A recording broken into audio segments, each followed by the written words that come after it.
if you own a supercar in LA, at least I've walked up to you or your friends, so they know who I am. An aggressive rise. So like my first video I ever posted, 0 followers on TikTok. I am in Dallas. I'm at Legacy West, which is a fancy area of Dallas. Some guy's in an Audi R8, and I asked him what he does. He gives me a huge 7 bullet point explanation. He goes, I have 5 companies, and he lists it out. And then about 20 seconds after that, I see a Lamborghini Huracan drive by, and I'm with my friend. He's driving. We track it down like 7 blocks, and the guy just says, I sell drugs, and we didn't know whether he was kidding or not. So I posted that video. It's a compilation of 3 people. I have no editing experience. I have 0 followers. The video, when I post it, starts climbing, and within a day, it has like 20 million views. I'm your host, Jason Raznick, founder of Benzinga, a leading platform in the financial world with the mission to level the playing field for individual investors. And this is the Raz Report podcast, where we share inspiring stories, expert advice, and exclusive perspectives to keep you ahead of the ever-changing world of investments and entrepreneurship. Let's dive into the show. All right, I'm excited for this week's Raz Report. We got social media celebrity Daniel Mack, who he's the original one of the original interviewers, going up to people in cars and asking what you do for a living. I freaking love the interviews. I think you probably started this, I don't know, like 6 years ago now. Yeah, it's been about 4. It feels like it's been 100. But Okay. I'm surprised people are still watching at this point. So I'm thankful. How many do you think you've done? I was trying to figure that out the other day, and I figure I probably do 3,000 to 4,000 a year. So we were probably thinking of just general asking people what they do and not posting every video I do. Probably like 15,000 maybe. That's crazy. 3,000. Are you ever embarrassed to go up to someone and saying, hey, what do you do for a living? Yeah.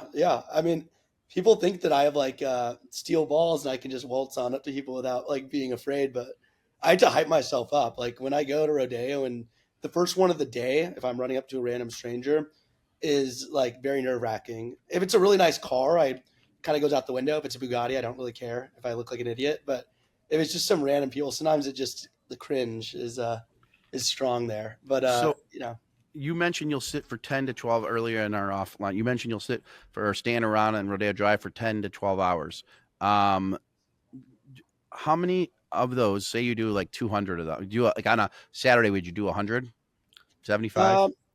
Probably, yeah. Like, so, cause we go Saturday, Sunday, we'll probably film 20 ish videos. Cause I don't go up to people with their windows up. It's kind of like a policy, because that just makes me feel too uncomfortable. Unless it's like a Bugatti, where I'll be like, hey, like roll it down.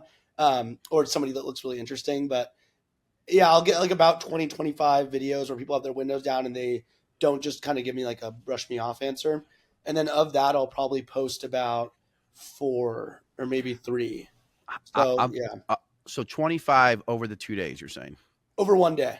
Okay. Probably about 40 videos if I do a weekend back-to-back days. How many of those are cringe? Like that you're just like, they're like, think you're the weirdest person ever?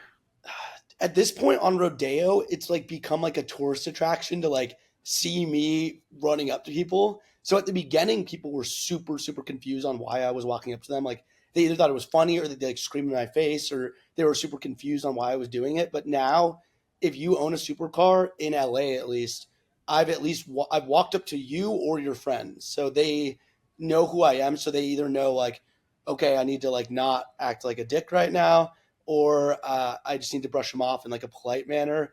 And occasionally you'll get some people that are still like confused, and they're old and like they've never seen the videos. But at least in LA, people are like kind of expecting it on Rodeo, and a lot of people are like going out there to get in videos, which is interesting too.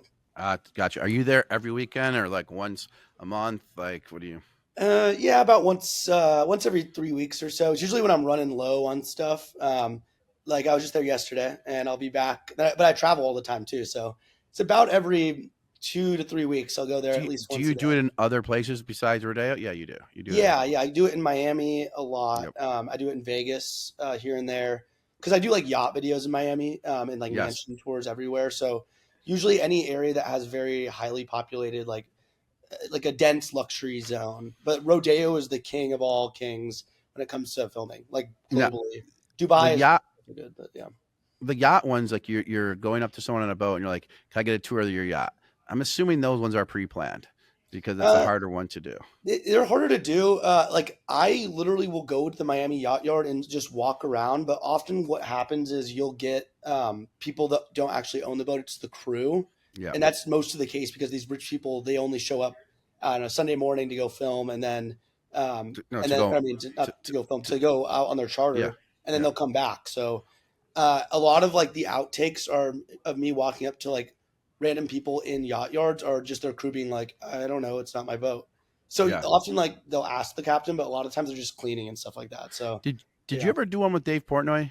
Yeah. That was the one like you were on up. Like what was it? I remember. Yeah, he's it's one of my most viral videos on YouTube. He's doing a pizza review in Miami, Florida, and I walk up to him and like interrupt his review, and he's like, "What the fuck do you think I'm doing? I'm eating pizza," and that one was probably one of my favorites. Okay, gotcha. A wild Dave Portnoy. Yeah, I've had him on. During the whole GameStop shit and all that. He is legit. Like off camera, once like he finished saying that and continued with his review, he is the same off and on camera too as with this guy there. Like he's like, "Come on, where's my pizza?" Like I'm just like watching him from afar, and like this man is he's not putting up a front when it comes to that like New York kind of vibe. It's really fun. Yeah, he spent some time in Detroit when they opened up the Greektown Casino, and it was PENN, and so we got to see him a bit. Actually, I gave him a Shinola watch that he wore for the watch for like a year or 9 months, and then he was going to do a deal with Shinola, but they didn't want to, so he started Brick by Brick, the watch company, partly because of my fault, me giving him the watch. So I don't know what money he's lost. So yeah, so he had the watch I gave him. On the bottom of the watch that he wore for like a year that I gave him, it said "PENN to 1,000." It was engraved "PENN to 1,000." You know? Oh wow! The stock. Yeah. So that was you watched him at interviews. PENN. Yeah. Is that up still? What? It's the PENN stock? Yeah. I don't know what PENN stock is at right now. It's probably like at 12, 14. It's put a little screenshot grab here, but I do a lot of stock stuff. But we're Benzinga. We're a financial media company. So we have like 20 million readers a month. We distribute to all the brokerage platforms from Robinhood to you name it, from Fidelity, Schwab, etc., and then Yahoo. But so stocks are what we do is, the business of our, daily business at Benzinga, and a little bit of sports. And then we do these fun podcasts from time to time. So this is a Raz Report. I started the company. We're about 160 people here. And and then we bring fun guys like you. I used to work at Schwab, which is the funny backstory of this whole saga. Really? That's what I was doing after college before I got into Dallas? all this. Was I was doing brokerage. Where were you in Dallas then? In Dallas, yeah. Yes, So that's I knew that. That's kind of like why I was interested in filming cars in the first place. Was I was doing their financial advising like pipeline and getting my brokerage licenses to be in the branch as an advisor, and I was just like, oh, how do people get money? How do I acquire enough wealth to buy something like property or a Ferrari? And then that's, I think, the natural lead into why I thought it'd be interesting to walk up to someone and ask what they do. So I would have been right now. I'd be doing advising if I wasn't doing social media, which is did you get your license? Did you get those licenses or no? No, I quit a month before my Series 7. I was studying, in the SIE and all that. Maybe it would have been good to get the license so I could have a little more credibility, but whatever. I didn't need it, I guess. One of the things when you do what do you do for a living, you don't show your face too much. Obviously it was by design, I guess. It works. Like, what's the thought process to that? I know more you have lately, but before I feel like you didn't. I mean, I just wasn't in social media. Like, I genuinely just stumbled into the whole thing. So I was like a little camera shy, to be honest with you. I think it's more about, it's that in pairing with the fact that I think it's more about interviewing the people. Like I don't think it would make sense for me to be like, what's up, y'all? Like, I'm on Rodeo Drive. Like, that's not like my style of content. Like, I don't like people that kind of film like that. So I think it's more about like the subject. I'll throw myself in there a little bit just for like brand recognition. Like, a lot of people copy me. So I think at some point a couple of years ago, I was like, okay, a lot of people I'm walking up to think that I'm copying myself because they don't even know what I look like. And it just gives me a lot more credibility, and I can make more money ultimately with brands and whatnot by essentially like owning my catchphrase. So that's kind of been why I've been putting myself in a little bit more, but still I think it's more about the person. So, yeah. But yeah, so agreed. Cause you have a lot of copiers from people saying, what do you do for a living with airplanes, jets, expensive stuff, watches, and you were the originator. So now let's go back to that. You were in Dallas, at Schwab, and you saw people have money. How do they make their money? It interested you. Like, that's the stuff that people always want to know. It reminds me of the movie Pursuit of Happiness, when the guy was the Ferrari outside or whatever, and he's like, "What do you do for a living?" "Okay, I do this." I'm going to go do that. Is the that original inspiration, literally. What'd you say? That was the inspiration, or no? Yeah. And a lot of people claim like, oh, I there's a lot of people that DM me stuff like, I started this 8 years ago. I'm like, okay, this is the most general question of all time. Exactly. I brought it to TikTok, but I'm sure that you have asked it on YouTube in 2007, because I think in the movie it's, what do you do and how did you do it? And there's a lot of people that, give me some hate because they think like I'm claiming that I am like the originator of that question, which obviously is not true. But stuff like Pursuit of Happiness, Lifestyles of the Rich and Famous. It's always been a thing to inquire about wealth. But those were kind of like the general back of my head. So you go one day working at Schwab to, you're in Dallas. Do you take a camera? Do you wear glasses with a camera in them and start going up to people? Like give me from day 0 to day 1 to day 15, and then we'll go to current. It was an aggressive rise. So my first video I ever posted, 0 followers on TikTok. I see one guy in a parking lot. I'll give you the exact, scenario. So I see an Audi R8. All right, here's the Daniel Mack story, how this all began. What do you do for a living? Go ahead, Daniel Mack. Yeah. So I am in Dallas. I'm at a Legacy West, which is a fancy area of Dallas. Some guy's in an Audi R8, and I ask him what he does. He gives me a huge 7 bullet point explanation. He goes, I have 5 companies. And he lists it out. And then about 20 seconds after that, I see a Lamborghini Huracan drive by. And I'm with my friend. He's driving. We track it down like 7 blocks. And the guy just says, I sell drugs. And we didn't know whether he was kidding or not. Now a lot of people copy that phrase because it was such a viral video, this first one, but we didn't know. So I posted that video. It's a compilation of 3 people. I have no editing experience. I have 0 followers. The video, when I post it, starts climbing. And within a day, it has like 20 million views. 20 million views on TikTok or somewhere else? On TikTok, yeah. Okay. And then I get 25,000 followers roughly. It was my first video. Next day, I go out. I do the same thing after work. So I was working my 9 to 5. After work, 5 p.m. hits. Schwab, right? Oh, sorry? You were at Schwab still, right? Yep, still at Schwab. Okay. Yep. And then I go to Highland Park Village, which I'm banned from now. It's another story for another day. And I ask people what they do there. Next video gets 25 million views. And then I post a third one that gets like 50 million views. And I get 1 million followers in 6 days on TikTok, which was insane. And I didn't show my face, so no one even knew it was me. And then I just kept replicating it. And that's kind of how it all began, was just pure chance. And I ran with it for 4 years. And you were making no money on the videos at first. You see that you had 1 million views. What were you thinking? Like, hey, how do I go make money on this? Like, what were you thinking at that moment? Yeah, I knew I had something special, but I definitely didn't know how to monetize it. And this was like at the very, very start of short form video. It was kind of like the pioneering days. It was very easy to grow on those platforms at the time, but I didn't make my first big check until April. And I remember it was a come to Jesus moment, because I'm sitting there. It's actually Snapchat. I posted one compilation video of some of my best videos over the last 6 months.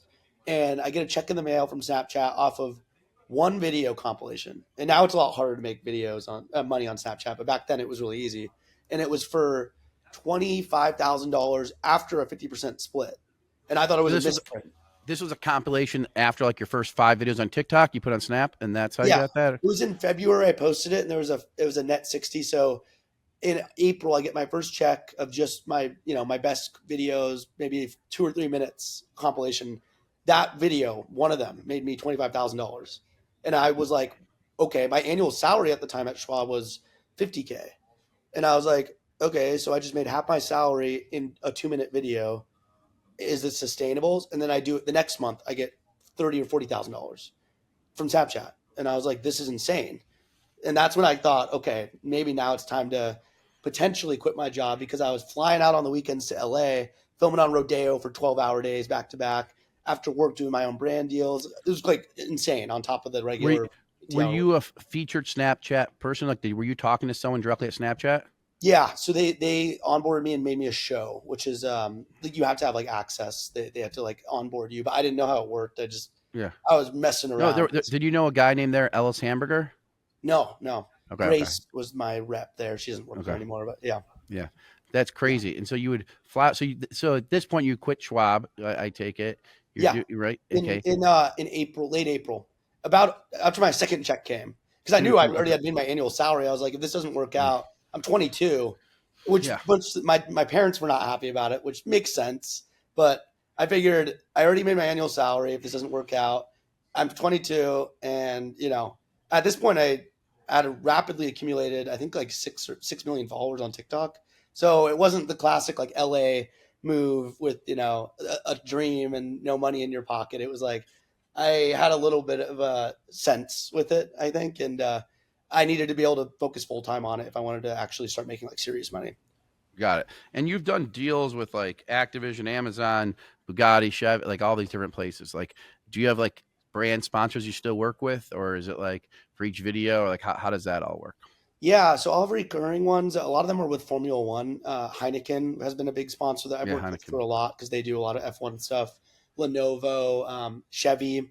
Anytime a company has a new car coming out, a lot of the times they'll have me come showcase it, like when Chevy did their new Corvette, the C8 and whatnot. So yeah, there's a lot of recurring stuff. A lot of it is more one-off. So you don't Product. do you don't do the Chevy stuff in Michigan. I take it you're I never here do. in Yeah, Michigan. I've flown out to Detroit many So times. do you know Mark Royce, or is that his name, the COO of GM?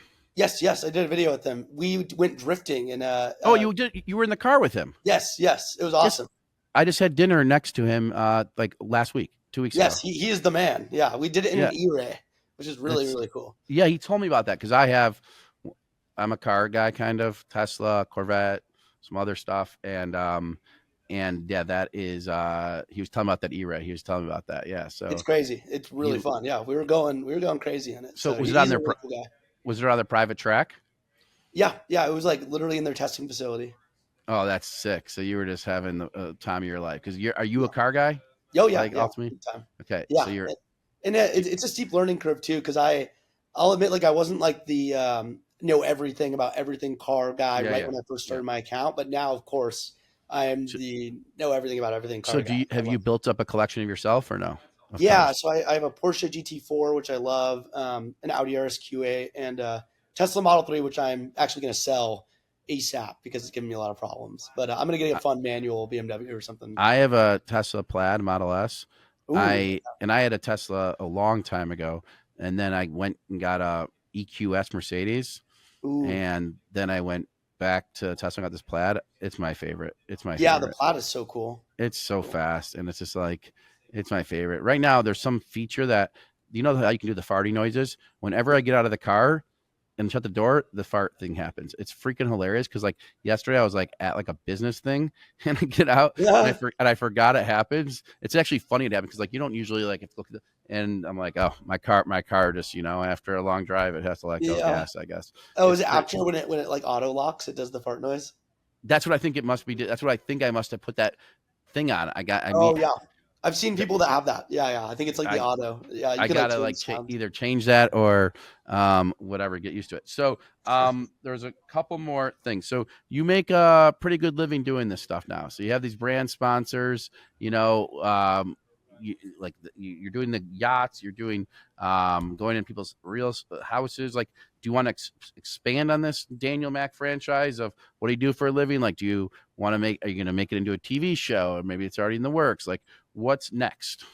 Yeah. So, I mean, we're chatting with unscripted TV shows to make it into some form of a TV show. So we want to either explore interesting niche jobs. So kind of the concept for the show would be jobs that make you a millionaire that your parents wouldn't believe, kind of. So there's a lot of different things in that aspect. There's people that own Bitcoin mining facilities, like OnlyFans creators, Airbnb empires. Like there's lots of like Rolex gray market Have mass you have sellers. you done YouTubes of that jobs that can make you a millionaire that you wouldn't believe or something? Have you done those?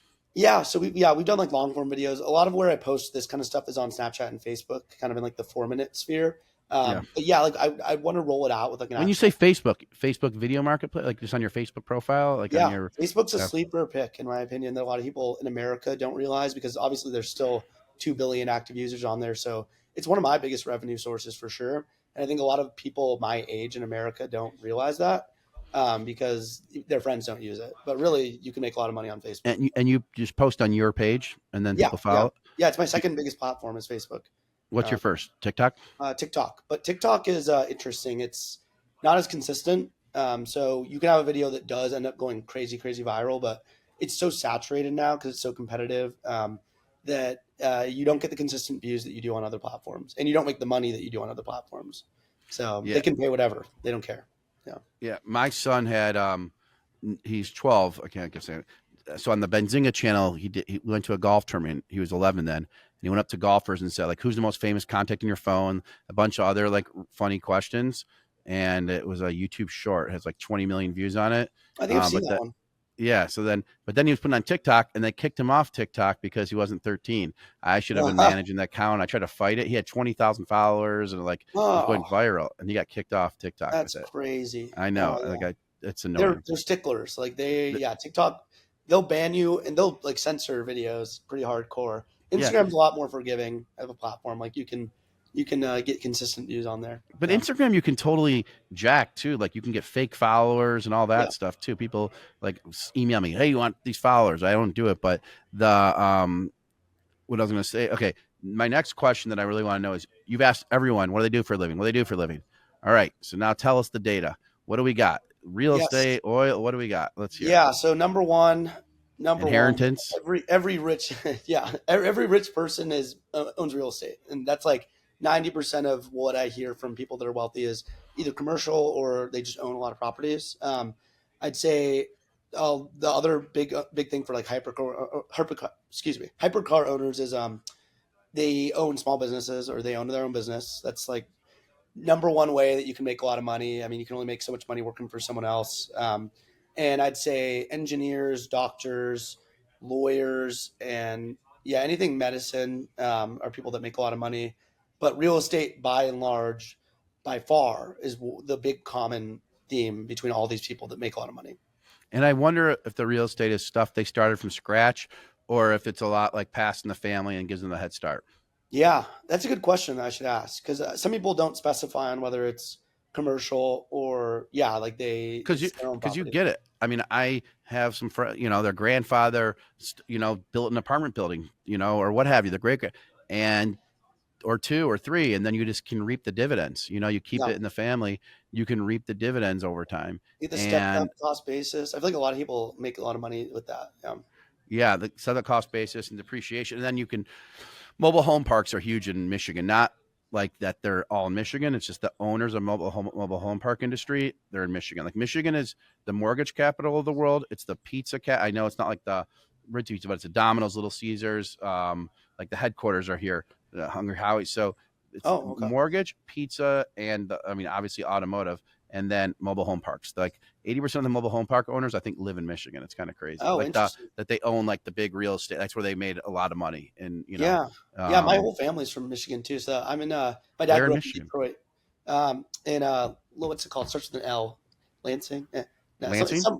LaCruz. LaCruz. Right outside of Detroit. It's like a suburbs. It's like 20 minutes away. It starts with an L. I should know this. Outside of Detroit, it's a suburb, starts with an L. Livonia. Yes. That's Livonia. That's like 20 minutes from here. So he doesn't live here anymore? No. Yeah, they all. Well, I have a lot of family that still live there though. A lot of uncles and aunts. But where'd they all go? Like to warm weather? They're all still in Livonia. My dad's in Arizona, so yes. Yeah, that's your dad. Yeah. It's the great exodus to hot weather, but I'm still there all the time for automotive, like GM, Chevy, all that kind of stuff. I fly up there You should come for the Dream Cruise. What's that? I've heard of it. Yeah, Jay Leno comes every year for it. He's like one of the things, like you could probably get a decent role in it, and they probably would pay you, I would think.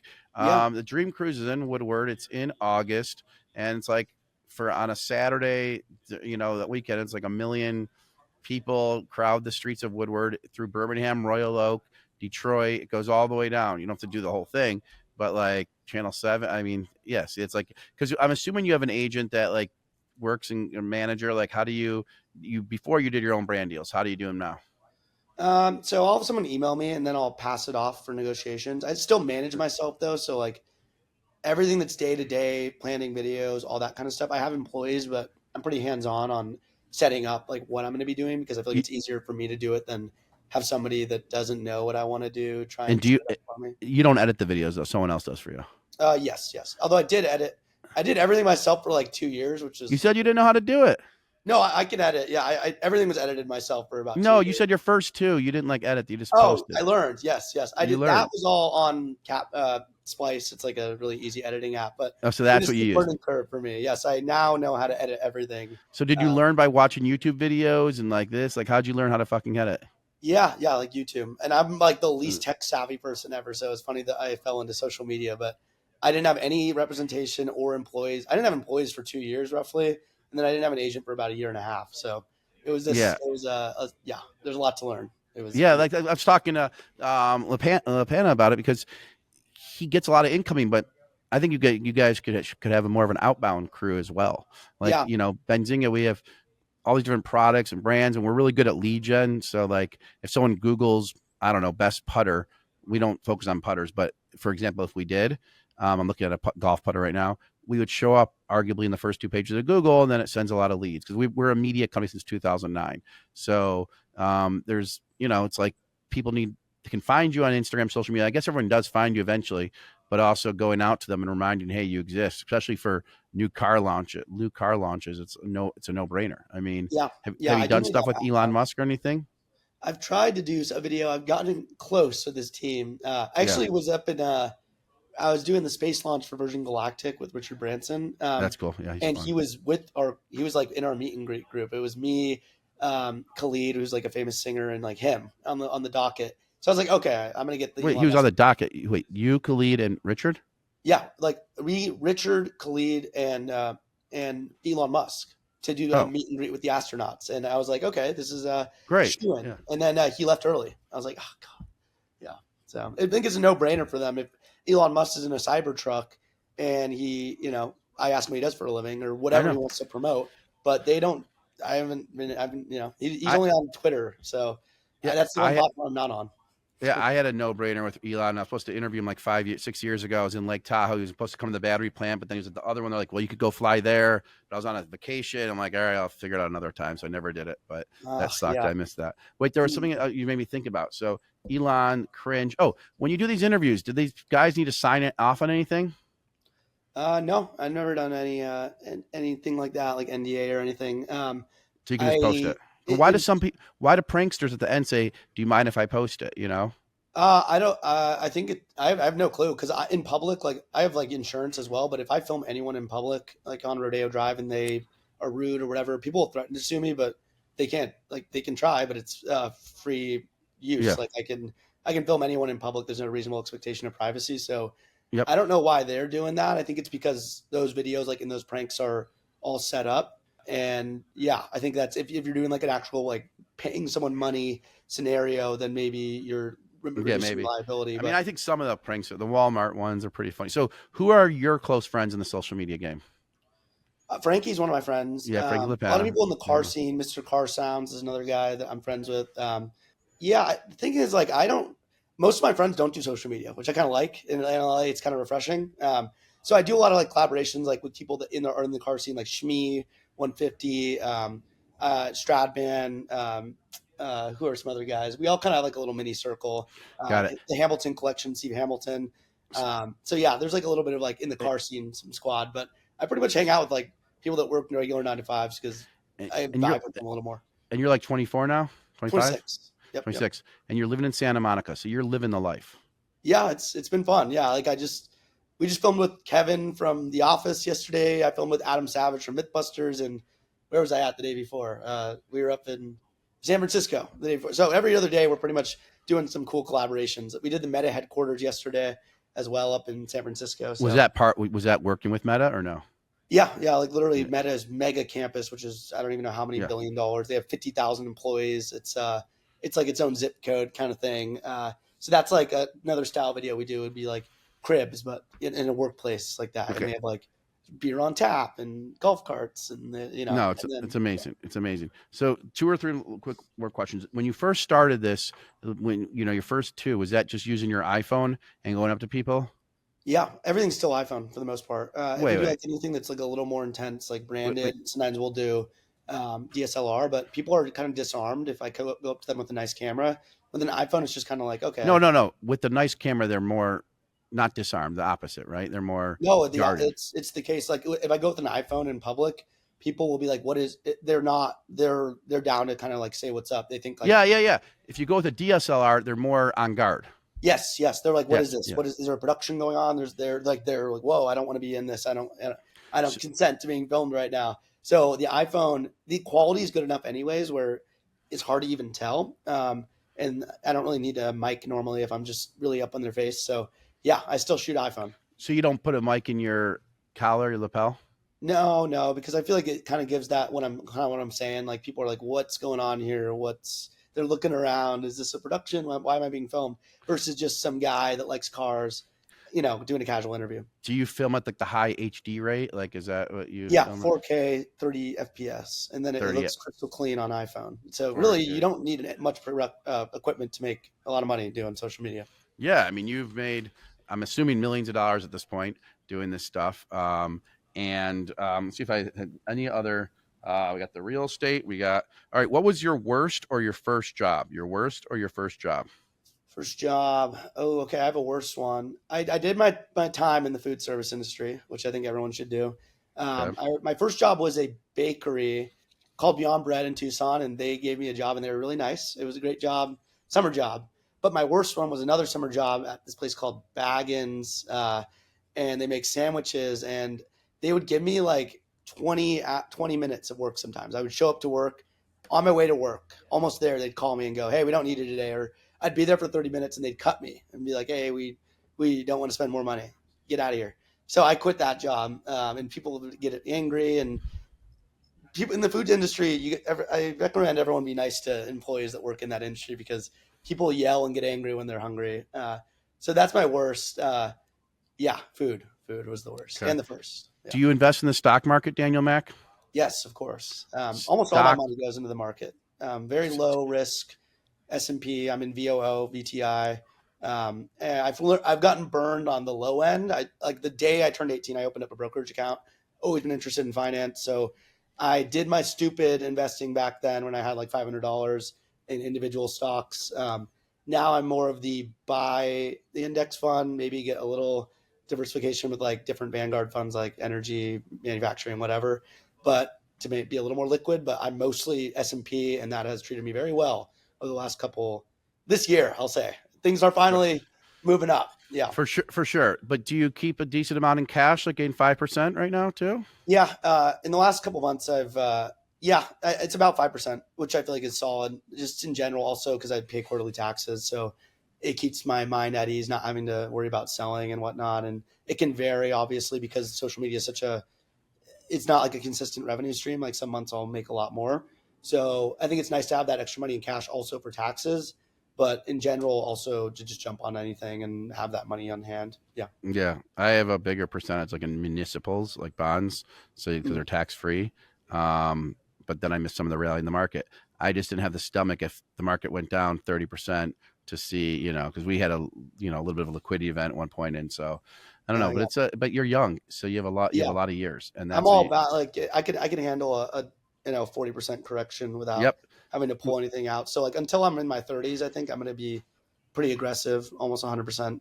So although I am looking to buy my first investment property, so I'm looking to get around 20% in property Yeah. in my portfolio. I'm way too exposed to the market right now. Yeah, you're way. Yeah. You should have But 10. I'm young, so unless the American economy gets nuked forever, I'll be fine. Yeah, 10 to 20% real estate. Get some municipal bonds. Get some. I mean, it just helps for cash flow, tax free. It's nice, or somewhat tax free. But VTI, VU. I mean, I own a decent amount of that. There are some nice things that mimic treasuries, but use call options, so you can get like 8% instead of like the 6% that people get right now. Those are other things. But listen, I'm getting destroyed in California though. It's like 50%, 13% state, I know, 37% but you know where you should move, right? Florida. Puerto Rico.